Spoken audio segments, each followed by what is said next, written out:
ओम शांति। आज 14 जनवरी 2025 है। सुनते हैं आज बाबा के मधुर महावाक्य।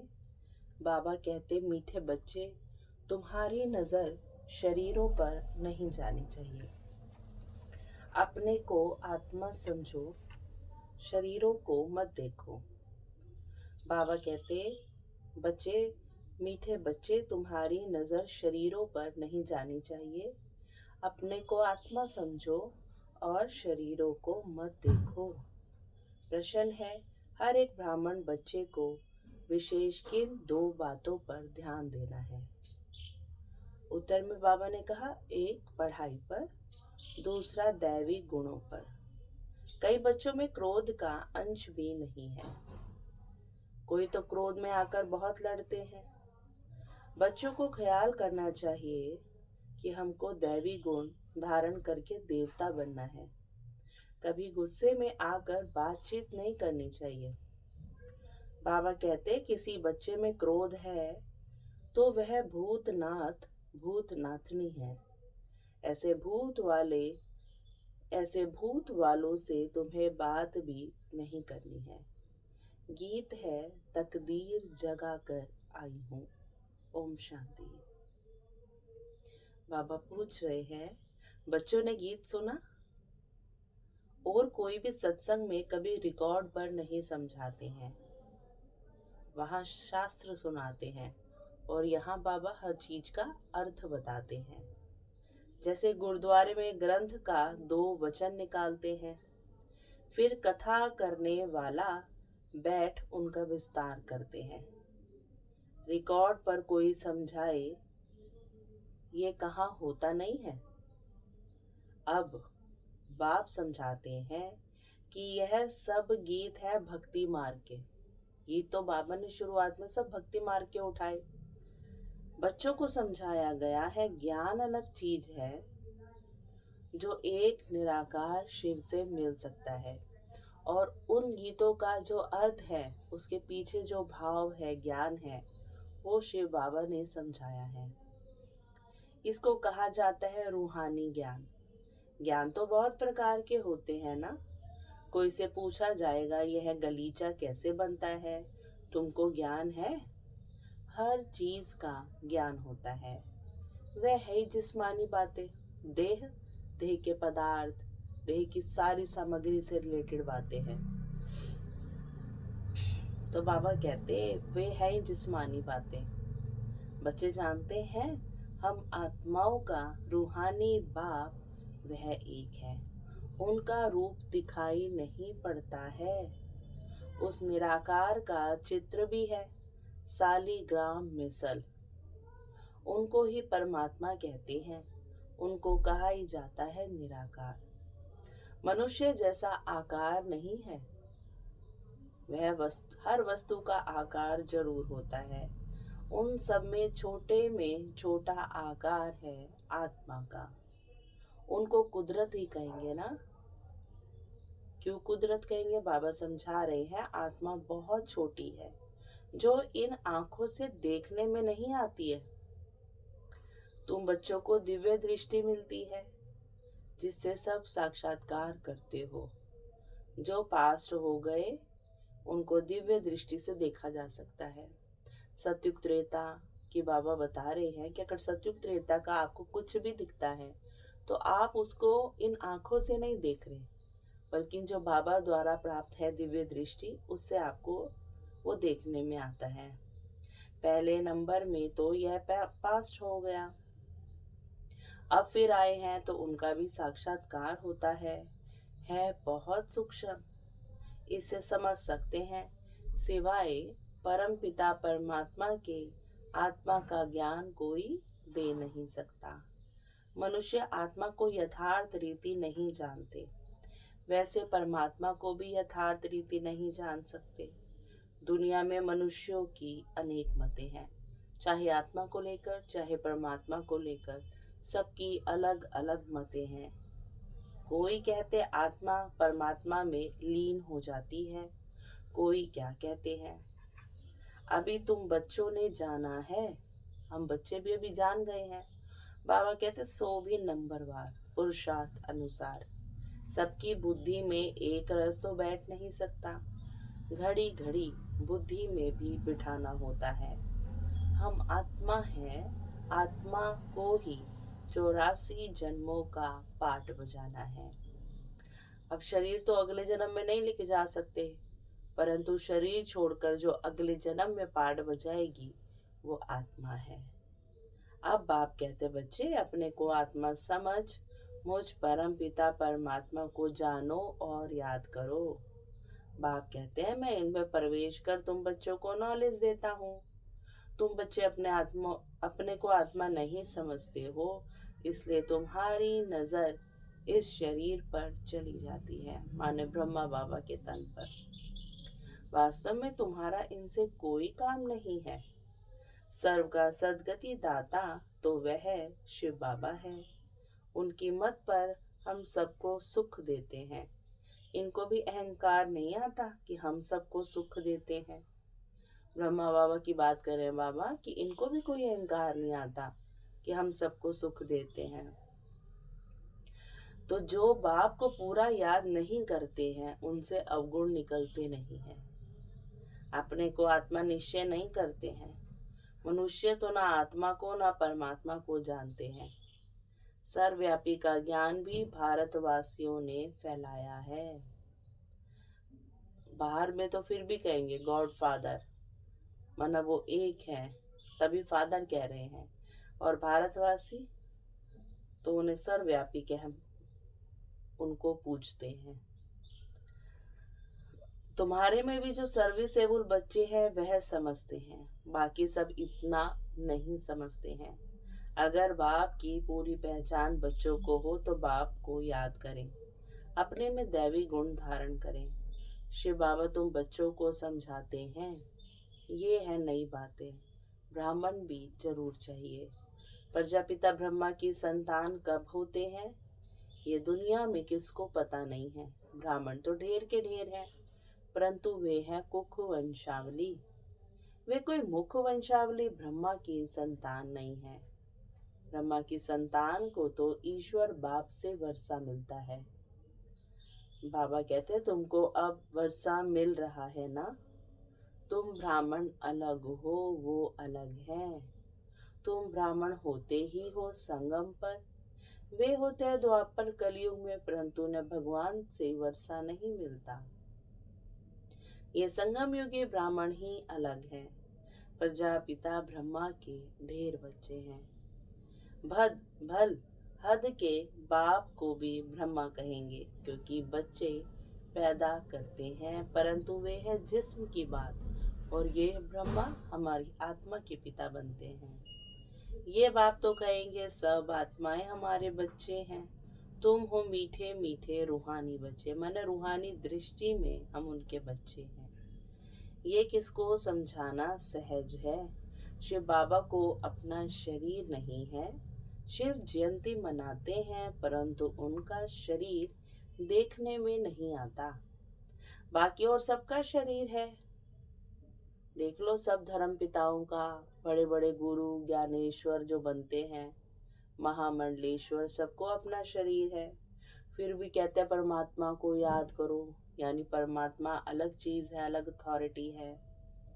तो बाबा कहते हैं क्योंकि शिव बाबा देखने में नहीं आता है, उनको अपना शरीर नहीं है। उनकी जयंती भी मना रहे हैं, बर्थडे भी मना रहे हैं। देखो तो समझना चाहिए ना कि यानी वो कभी आए हैं, उनका तन भी नहीं है, उनका बर्थडे भी मना रहे हैं। उनका शरीर देखने में नहीं आता, बाकी और सबका शरीर है।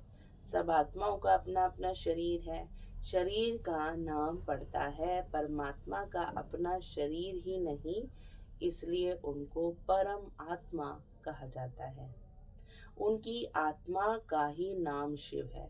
अब हमारी आत्मा को कोई नाम है? संसार में जितने भी मनुष्य हैं उनका शरीरों पर नाम है। शरीर खत्म, नाम खत्म, पहचान के रूप में है, पर आत्मा पे तो कोई नाम नहीं है। परंतु परमात्मा जो भगवान है उनको शरीर नहीं है, वो पुनर्जन्म में नहीं आते, इसलिए उनका नाम शिव और कहा जाता है सदा शिव। अब कभी सदा कृष्ण, सदा राम कभी सुना ही नहीं, क्योंकि कृष्ण एक जन्म में तो कृष्ण है परंतु अगले जन्म में तो नहीं है। बाबा कहते हैं उनकी आत्मा का ही नाम शिव है, वे कभी बदलता नहीं। शरीर बदलते हैं तो नाम भी बदल जाते हैं। हम आत्माओं की बात बाबा बता रहे हैं। शिव बाबा कहते हैं मैं तो सदैव निराकार परम आत्मा ही हूँ। बाबा की डिग्री सदा परम है।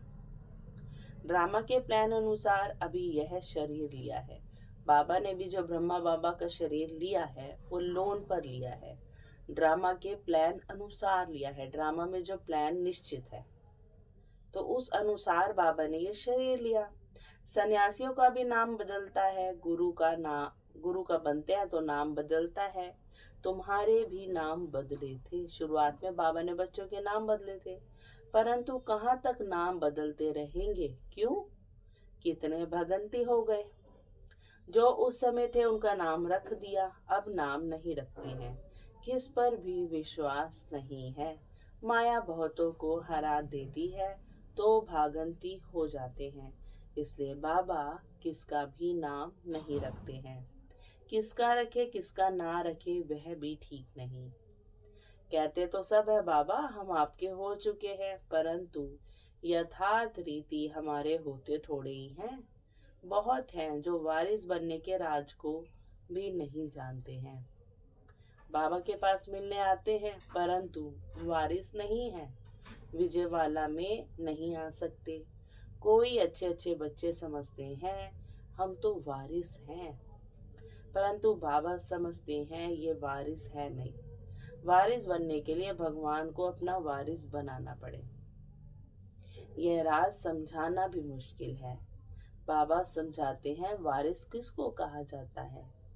भगवान को कोई वारिस बनाए तो मिल्कियत देनी पड़े, तो बाप फिर वारिस बनाए ना। मिल्कियत तो सिवाय गरीबों के कोई साहूकार दे ना सके। माला कितने थोड़ों की बनती है। यह भी कोई बाबा से पूछे तो बाबा बता सकते हैं तुम वारिस बनने के हकदार हो व नहीं। यह बाबा भी बता सकते हैं, ब्रह्मा बाबा भी बता सकते हैं। ये कॉमन बात है समझने की। वारिस बनने में भी बहुत अकल चाहिए। देखते हैं लक्ष्मी नारायण विश्व के मालिक थे, परंतु वह मालिक बना कैसे लिया यह कोई नहीं जानते हैं।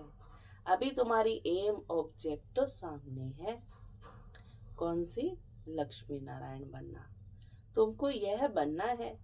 बच्चे भी समझते हम तो सूर्यवंशी लक्ष्मी नारायण बनेंगे, ना कि चंद्रवंशी राम सीता।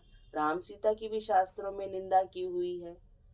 दिखाया है ना, दुखी दिखाए हैं, परेशान। इतना बड़ा राज्य भाग्य होते भी 14 वर्ष का वनवास, माने उनके जीवन में भी दुख दिखाए, भोगनाएं दिखाई। तो बाबा कहते कि जिनको भगवान ने रचा, तो एक तरह से ये निंदा है ना उनके प्रति। लक्ष्मी नारायण की कभी निंदा नहीं सुनेंगे। शिव बाबा की, श्री कृष्ण की भी निंदा है, पर जो नंबर 1 है लक्ष्मी नारायण इस ड्रामा में, सृष्टि पर, मनुष्य आत्माओं में, उनकी निंदा नहीं है। बाप कहते हैं मैं तुम बच्चों को इतना ऊंच से ऊंच बनाता हूँ, मेरे से भी बच्चे तीखे चले जाते हैं। लक्ष्मी नारायण की भी कोई निंदा नहीं करेंगे, क्योंकि शिव बाबा की निंदा है ना। उन्हें कण कण में कहा, कुत्ते बिल्ली पत्थर ठिक्कर भीतर सब में कहा, परंतु लक्ष्मी नारायण की कोई निंदा नहीं करते। तो आगे चले गए ना बच्चे, कहने की बात है, वरना तो ऑल माइटी तो भगवान ही है, बनाने वाले भगवान है, तो उनसे आगे कोई जा सकता है? बाबा कहते बल श्री कृष्ण की आत्मा तो वही है, परंतु न जानने के कारण निंदा कर दी। जो नारायण है उनका बचपन ही श्री कृष्ण है, परंतु जानते नहीं है तो निंदा कर दी, जैसे भगवान की कर दी है। कहते हे भगवान तूने दुख क्यों दिया, अब सुख भी तू ही दे। जब वो दुख ही दे रहे हैं फिर वो सुख क्यों देंगे? और अगर वो सुख देते हैं तो वो दुख दे नहीं सकते। हमारी तरह कलयुगी माता पिता कोई रहे हैं भगवान। बाबा कहते हैं लक्ष्मी नारायण का मंदिर भी कितना बड़ा खुशी से बनाते हैं। वास्तव में बनाना चाहिए राधे कृष्ण का, क्योंकि वह सतो प्रधान है। यह उन्हों की युवावस्था है, तो उनको सतो कहते हैं। वे छोटे हैं से सतो प्रधान कहेंगे। छोटा बच्चा महात्मा समान होता है। जैसे छोटे बच्चे को विकार आदि का पता नहीं रहता, वैसे वहाँ बड़ों को भी पता नहीं रहता कि विकार क्या चीज है। सतयुग में बड़ों की बात कर रहे हैं बाबा। वहाँ 5 भूत होते ही नहीं, विकारों का जैसे कि पता ही नहीं है। इस समय है ही रात, काम की चेष्टा भी रात को ही होती है। देवताएं हैं दिन में, सतयुग त्रेता में तो काम की चेष्टा होती नहीं, विकार कोई होते नहीं। अभी रात में सब विकारी है। तुम जानते हो दिन होते ही हमारे सब विकार चले जाएंगे।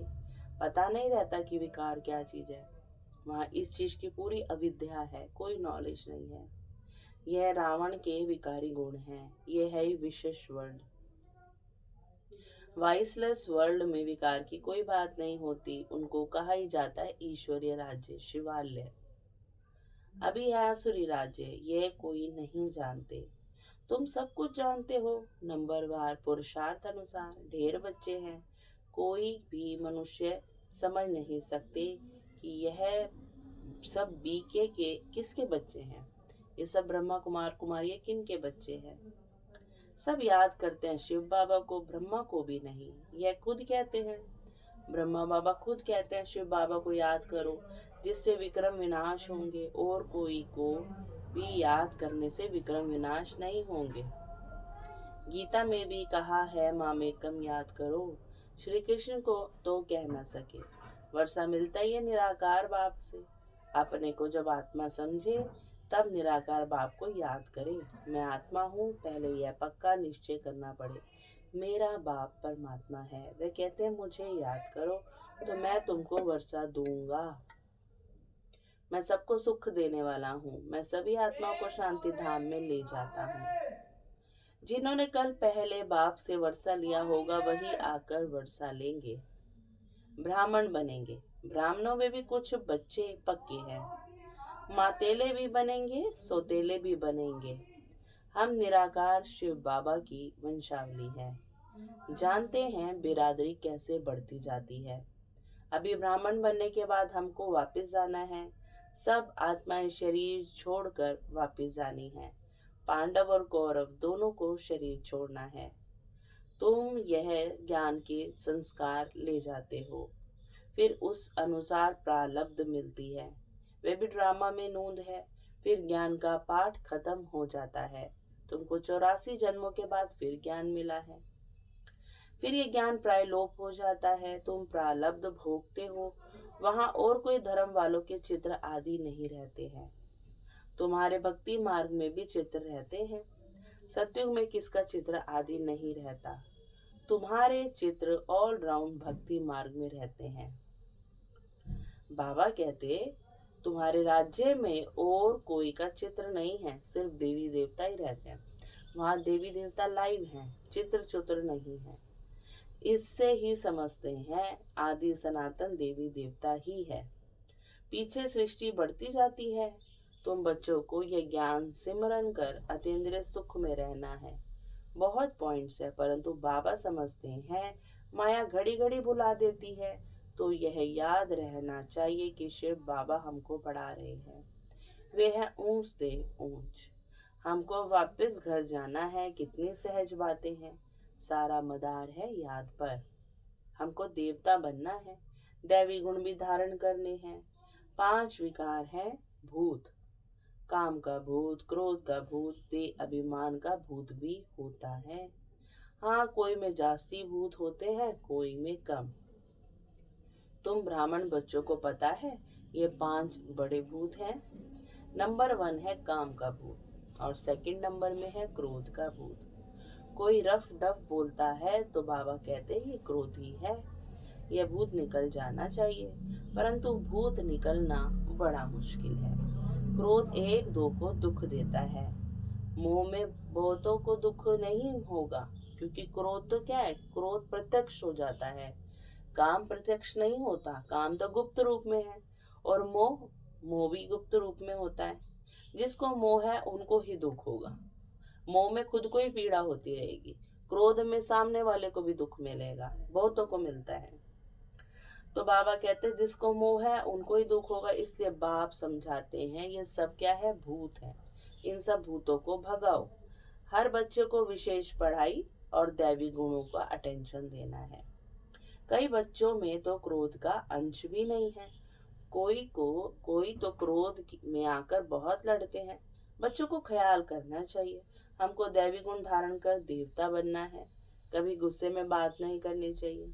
कोई गुस्सा करता है तो समझो इनमें भूत, क्रोध का भूत है। वे जैसे भूतनाथ भूतनाथनी बन जाते हैं। ऐसे भूत वालों से कभी बात नहीं करनी चाहिए। एक ने क्रोध में आकर बात की, फिर दूसरे में भी भूत आ गया तो भूत आपस में लड़ पड़ेंगे। भूतनाथनी अक्षर बड़ा छीछी है। भूत की परिवेशता नहीं हो जाए इसके मनुष्य किनारा करते हैं ना, संसार में भी जिस पर भूत आता है तो दूर भागते हैं। तो यहाँ भी बाबा कह रहे हैं तुम भी दूर हो जाओ। भूत के सामने खड़ा भी नहीं होना चाहिए, नहीं तो परिवेशता हो जाएगी। होता है ना, एक को देखकर दूसरे को भी क्रोध आता है। बाबा कहते हैं बाप आकर आसुरी गुण निकाल दैवी गुण धारण कराते हैं। बाप कहते हैं मैं आया हूँ दैवी गुण धारण कराए देवता बनाने। बच्चे जानते हैं हम दैवी गुण धारण कर रहे हैं। देवताओं के चित्र भी सामने हैं। बाबा ने समझाया है क्रोध वाले से एकदम किनारा कर लो। अपने को बचाने की युक्ति चाहिए, हमारे में क्रोध ना आ जाए, नहीं तो 100 गुना दंड पड़ जाएगा। कितनी अच्छी समझानी बाप बच्चों को देते हैं।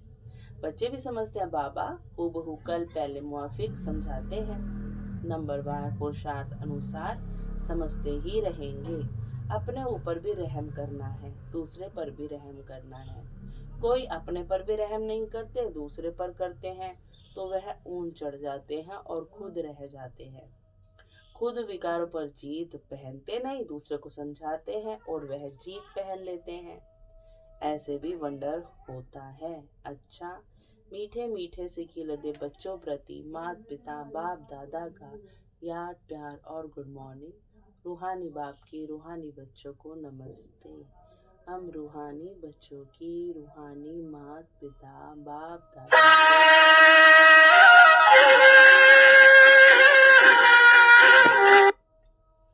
बहुत बहुत याद प्यार और गुड मॉर्निंग। नमस्ते बाबा, नमस्ते। फिर बाबा ने धारणा में कहा ज्ञान का सिमरण कर अतीन्द्रिय सुख में रहना है। किसी से भी रफ डफ बात नहीं करनी है।